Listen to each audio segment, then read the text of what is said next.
بسم اللہ الرحمن الرحیم نحمدہ ونصلی علی رسولہ الکریم۔ السلام علیکم پیارے دوستو، علم نافع چینل میں آپ کو خوش آمدید۔ میرا نام محمد احسان اللہ سجاد ہے، اور آج کی اس ویڈیو میں ہم امت محمدیہ کے 4 مشہور فقہا کے، جنہیں فقہائے اربعہ یا ائمہ اربعہ کے نام سے جانا جاتا ہے، قبیلوں اور شجر نسب پر بات کریں گے۔ دوستو، اسلامی تاریخ میں بے شمار ائمہ اور مجتہدین پیدا ہوئے جن کے علم سے آج بھی دنیا مستفید ہو رہی ہے، لیکن امامت کا وہ بلند و بالا مقام جس سے ائمہ اربعہ سرفراز ہوئے، وہ کسی اور کو حاصل نہ ہو سکا۔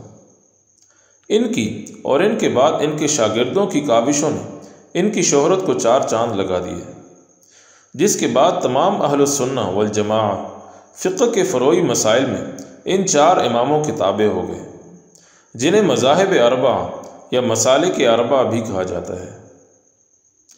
زمانی ترتیب کے لحاظ سے ان کے نام امام ابو حنیفہ، امام مالک، امام شافعی اور امام احمد بن حنبل ہیں۔ دوستو، امام اعظم امام ابو حنیفہ رحمۃ اللہ علیہ، جن کا نام نعمان بن ثابت تھا، سن 80 ہجری میں عراق کے شہر کوفہ میں پیدا ہوئے، اور کوفہ ہی ان کی تمام علمی سرگرمیوں کا مرکز رہا۔ ان کی قوم اور قبیلے کے بارے میں متعدد روایات ہیں، جن میں مورخین کے درمیان اختلاف پایا جاتا ہے۔ ان میں سب سے مشہور اور معروف روایت یہ ہے کہ امام ابو حنیفہ نسلاً عجمی اور فارسی الاصل تھے، جبکہ خطیب بغدادی نے اپنی کتاب تاریخ بغداد میں امام ابو حنیفہ رحمۃ اللہ علیہ کے والد ثابت کا تعلق عراق کے نبطیوں سے بتایا ہے، جو بابل کے قدیم باشندے تھے۔ اسی طرح بعض عرب مورخین ان کے عربی الاصل ہونے کے بھی قائل ہیں، واللہ اعلم۔ امام صاحب کا مختصر شجرہ نسب تاریخ دانوں نے اس طرح بیان کیا ہے: نعمان بن ثابت بن نعمان بن زوطا بن ماہ۔ ان کی وفات سن 150 ہجری میں عراق کے شہر بغداد میں ہوئی۔ دوستو، امام ابو حنیفہ رحمۃ اللہ علیہ کی پیدائش کے 13 سال بعد 93 ہجری میں امام مالک رحمۃ اللہ علیہ مدینے میں پیدا ہوئے۔ جس زمانے میں امام ابو حنیفہ رحمۃ اللہ علیہ کوفہ میں درس دیا کرتے تھے، قریب اسی زمانے میں امام مالک رحمۃ اللہ علیہ مدینہ میں تدریس کیا کرتے تھے۔ موطا امام مالک، جو حدیث کی اولین کتابوں میں سے ایک ہے، انہی کی تالیف تھی۔ امام مالک کا تعلق قحطانی عربوں میں حمیر قبیلے کی شاخ اصبح سے تھا۔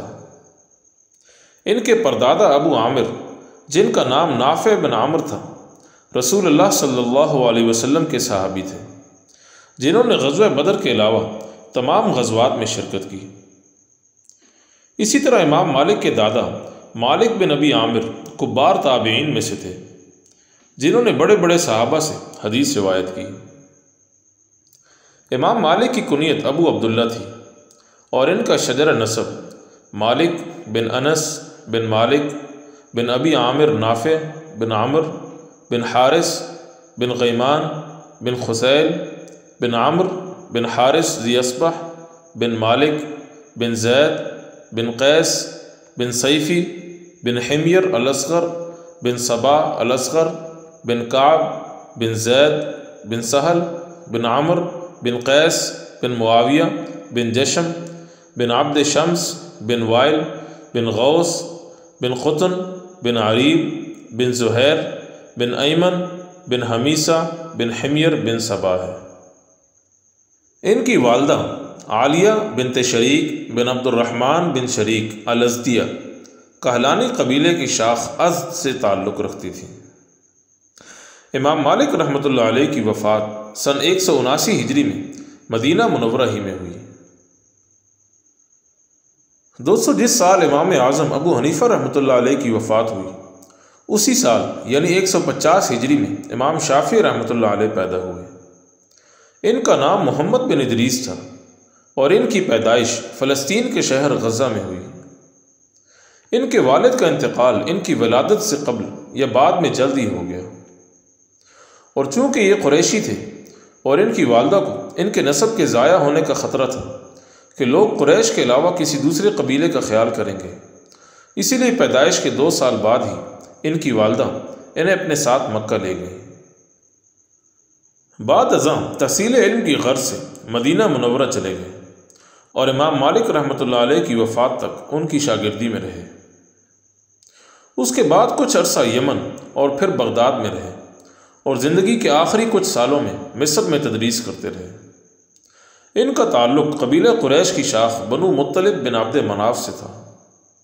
ان کا شجرہ نسب محمد بن ادریس بن عباس بن عثمان بن شافع بن الصائب بن عبید بن عبد یزید بن ہاشم بن مطلب بن عبد مناف بن قصی بن کلاب ہے۔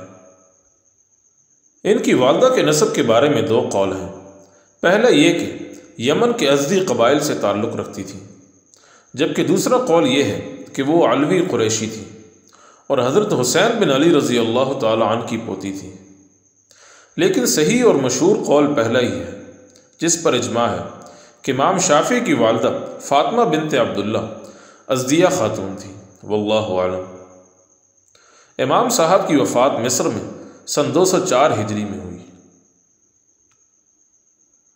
دوستو، ائمہ اربعہ میں چوتھا نمبر فقہ حنبلی کے مؤسس اور امام المحدثین امام احمد بن حنبل رحمۃ اللہ علیہ کا ہے، جو سن 164 ہجری میں امام ابو حنیفہ رحمۃ اللہ علیہ کی وفات اور امام شافعی رحمۃ اللہ علیہ کی پیدائش کے 14 سال بعد اور امام مالک رحمۃ اللہ علیہ کی وفات سے 15 سال پہلے بغداد میں پیدا ہوئے۔